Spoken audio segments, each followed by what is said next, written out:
प्रदेश Congress committee की ओर से आगामी 11 जून को रांची में अनुसूचित जाति विभाग की महत्वपूर्ण बैठक सुनिश्चित की गई है।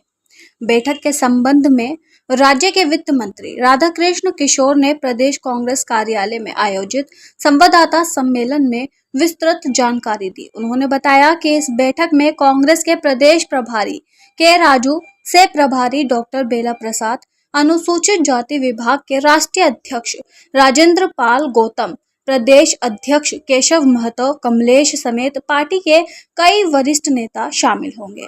आइए देखते हैं राधाकृष्ण किशोर ने क्या कुछ कहा। कि बाबा भीमराव अंबेडकर जी की प्रतिमा विधानसभा में भी लगनी चाहिए। हम व्यवस्था जो इससे जुड़े हुए हैं, हम उनसे भी अपील करेंगे कि बड़ा बेहतर होता कि उच्च न्यायालय परिसर में भी उनकी एक प्रतिमा होनी चाहिए। हमारे बच्चे और उनके गार्जियन इतने आर्थिक रूप से कमजोर हैं, जो पलामू से, पाकुड़ से, जामताड़ा से, धनबाद से यहाँ आकर के पढ़ाई नहीं कर सकते।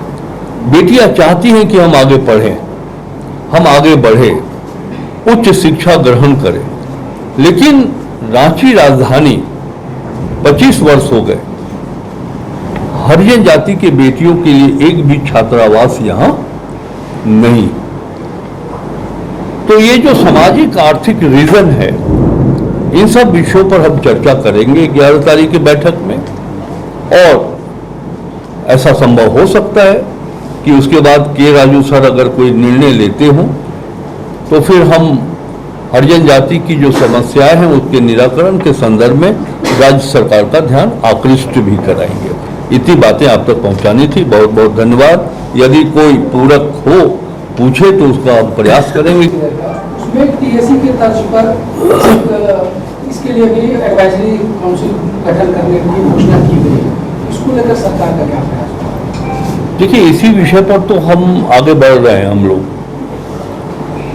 और ये बजट में जो इस बात का उल्लेख किया गया उसके संदर्भ में क्यों नहीं हुआ उसकी जानकारी मैंने आपको अभी अपने संबोधन के क्रम में दिया है।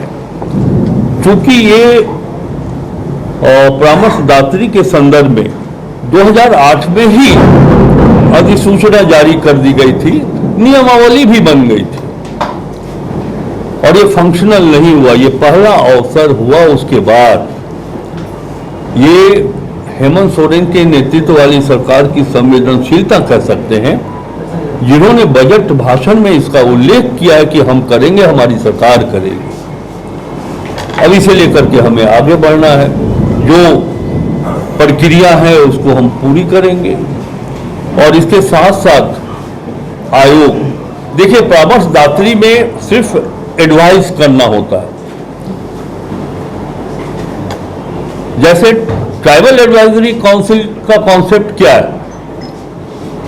अधिकारी के जगह जनप्रतिनिधि और उस समुदाय से आने वाले नेतागण, कैसे डेवलपमेंट होगा हमारे अनुसूचित जनजाति समुदाय के लोगों का, वो वहां एडवाइस करते हैं। एडवाइजरी काउंसिल शेड्यूल कास्ट के लिए इसलिए गठन चाहते हैं कि अधिकारी अपने अनुरूप, अपने सोच के अनुरूप कार्यक्रम तैयार न करें, बल्कि हरिजन जाति का उत्थान कैसे होगा, गांव में रहने वाले लोगों की दशा क्या है, उस दशा के आधार पर कैसे आगे बढ़ेंगे, वो परामर्श उसमें देंगे। इसलिए हम लोग चाहते हैं कि ठीक है, वो कॉन्स्टिट्यूशनल प्रोविजन है टीएसी का, ट्राइबल एडवाइजरी काउंसिल का, लेकिन वो जो इंडेक्स है गरीबी का, सामाजिक रूप से कमजोर होने का, वही इंडेक्स पर हरिजन जाति के लोग झारखंड में खरा उतरते हैं। मैंने कंपेयर किया कि प्रिमिटिव ट्राइब से हरिजन जाति की स्थिति लगभग बराबर है। जैसे हमारे यहाँ हरिजन जाति में चर्मकार हैं, उसके बाद जानवरों के स्किन को उतारने वाला है, सफाई कर्मचारी है, मुसहर जाति के लोग हैं, भूइयां जाति के लोग हैं। इनकी स्थिति आदिम जनजाति की तरह ही है। जितना वो अर्धविकसित या कहिए अविकसित हैं, वही स्थिति इस समुदाय का है, इन उपजातियों की। तो इसके लिए एक आयोग की गठन, और वो भी इन लोगों ने किया था, रघुवर दास जी ने 2018 में कर दिया, इसलिए कि भारतीय जनता पार्टी को वोट लेना था। 50 लाख हरिजन समुदाय के लोगों का उन्होंने कर दिया, आनंद फानंद में दिखलाना था। लेकिन कभी करना अगर उनको होता, उनकी इच्छा सचमुच में ये होती कि हमको हरिजन जाति के लोगों को आगे बढ़ाना है इस राज्य में, तो वो अधिसूचना जारी करते समय पूरी शक्ति के साथ कि कौन होगा, क्या अधिकार मिलेगा, कैसे एक्ट करेगा ये आयोग, वो नियमावली बनाए होते, लेकिन नियमावली नहीं बनाए। तो ये तो स्पष्ट करता है कि वो सिर्फ वोट की राजनीति कर रहे थे। अब ये प्रयास करूंगा कि हरिजन शब्द ही अनुसूचित जाति के जगह पे मैं प्रयोग करूं, जब तक इस गरीब वर्ग और इस समुदाय के लोगों का खर्च करने के स्थिति में वृद्धि नहीं करेंगे, तब तक ये खुशहाल नहीं माने जा सकते। और एक्सपेंडिचर यानी कि व्यय करने की शक्ति जब इनमें तभी आएगी जब ये कृषि के मामले में संपन्न होंगे, जब ये रोजगार के मामले में संपन्न होंगे, सरकारी नौकरियों में आरक्षण के तहत इनकी नियुक्ति सुनिश्चित किया जाना चाहिए। यानी कि कुल मिलाकर के जब तक हम आर्थिक दृष्टिकोण से इन्हें मजबूत नहीं करते हैं, तब तक हम इन वर्ग के लोगों के चेहरे पर खुशहाली नहीं देख पाएंगे।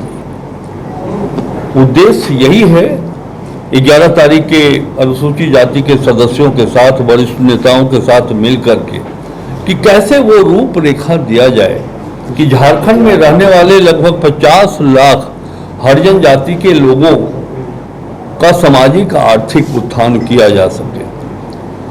उदाहरण के तौर पे हम आपको ये बताना चाहते हैं,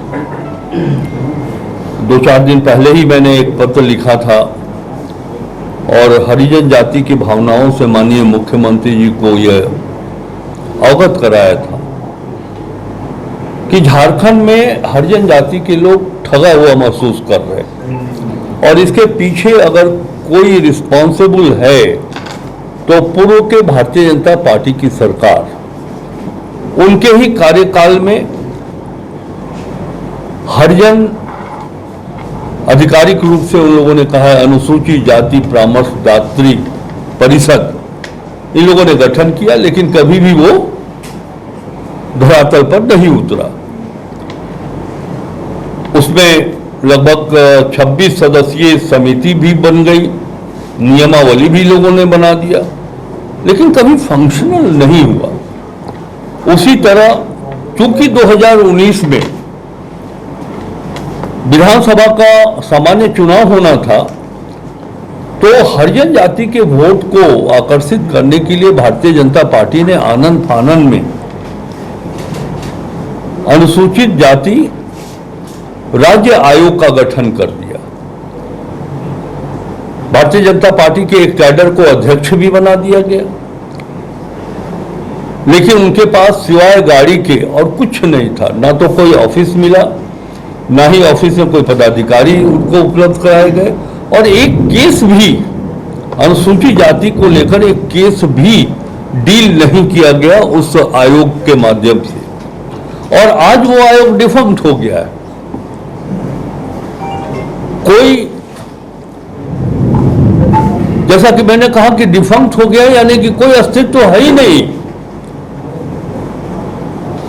तभी मैंने एक पत्र लिखा, और अब लोगों की उम्मीद है इंडिया गठबंधन की सरकार से, हेमंत सोरेन जी के नेतृत्व वाली सरकार से, कि पूर्व की सरकारों ने छला है, उनको अंधकार में रखा है।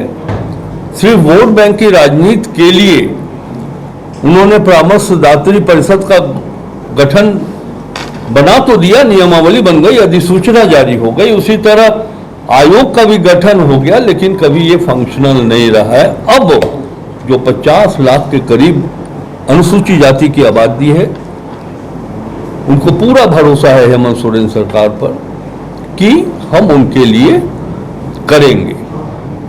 ये सरकार उनके लिए जो बात वो चाहते हैं, जो समाज में स्थान प्राप्त करना चाहते हैं, वो हेमंत सोरेन की सरकार करेगी, इंडिया गठबंधन की सरकार करेगी। इसी परिप्रेक्ष्य में बहुत संक्षिप्त में ये बात रखना चाहता हूँ। आप जानना चाहेंगे कि कैसे आप उसको डेवलप करना चाहते हैं। एक तो भौतिक रूप से विकास हो, और दूसरा हमारे जो नेता हैं राष्ट्रीय स्तर पर, उनका मान सम्मान हो, शिक्षा के क्रम में ये हरिजन जाति के लोग आगे बढ़े, व्यवसाय के दृष्टिकोण से आगे बढ़े। और इसी क्रम में हम आपको बताएं कि झारखंड अलग हुआ, हमारे हरिजन जातियों के मन में ये बात आई शुरू से कि हमारे राष्ट्रीय स्तर के नेताओं को सम्मान मिलना चाहिए।